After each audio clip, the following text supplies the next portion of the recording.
Je suis passé de diamant 4 à maître en 3 jours, hein. Alors, et je suis passé maître pour la première fois. Comment est-ce arrivé? Qu'est-ce que j'ai fait pour y arriver?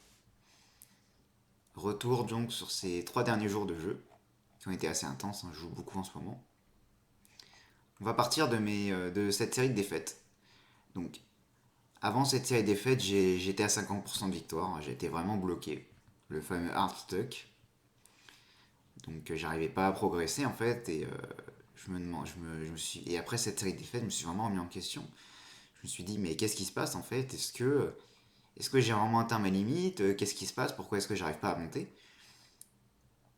Puis j'ai réfléchi, je me suis posé 5 minutes.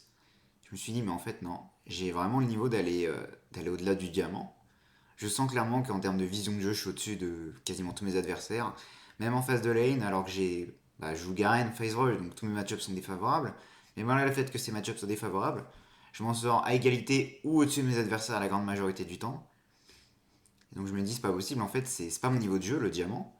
Je peux aller au-dessus, je sais que je vaux mieux. Du coup, je me suis dit, ok, on va se concentrer, on va plus faire de fautes, on va plus se laisser absorber par les émotions, par l'ego. On va se concentrer et on va se focaliser sur la victoire, uniquement la victoire. On va faire ce qu'il faut pour gagner à chaque fois, on va être rationnel. On va pas essayer de jouer comme on aimerait jouer, on va pas juste split parce qu'on a envie de split, on va pas flank parfois parce qu'on a envie de flank, on va faire les choses quand il le faut. C'est-à-dire qu'on va flank pour assister notre équipe lorsqu'on voit qu'ils ont vraiment besoin d'aide ou lorsqu'on peut prendre un avantage en nombre. On va split dans des situations où on se rend compte qu'on ne peut pas arriver à temps pour les aider et qu'il faut essayer de compenser en prenant un maximum de ressources de l'autre côté, etc., etc. Et en fait, je pense que ce qui a fait la différence, c'est que de base, je split beaucoup et je me suis mis à davantage aider mes coéquipiers, ce qui fait que je gagne beaucoup plus. Et du coup, après les 7 défaites, je me suis remis mentalement. On a commencé à remonter. Resérie de défaites. Et après, je me suis dit, ok, on joue à 100% tout le temps. On fait plus des coups ou des moves foireux. Et ensuite, j'ai enchaîné. Et du coup, après de très grosses séries de victoires avec quasiment aucune défaite, j'ai réussi à passer maître. C'est-à-dire que sur les derniers jours, j'ai un nombre de victoires assez énorme en fait. Enfin, Garen, c'est. Je suis à 59% de win rate, sauf que on prend en compte les 7 derniers jours, donc des jours où j'avais un win rate vraiment faible, hein, voire même inférieur à 50. Hein. C'est-à-dire que si on prend uniquement les 3 derniers jours, je dois être à 80%. Hein. Vraiment, c'est assez indécent. Hein. C'est assez indécent.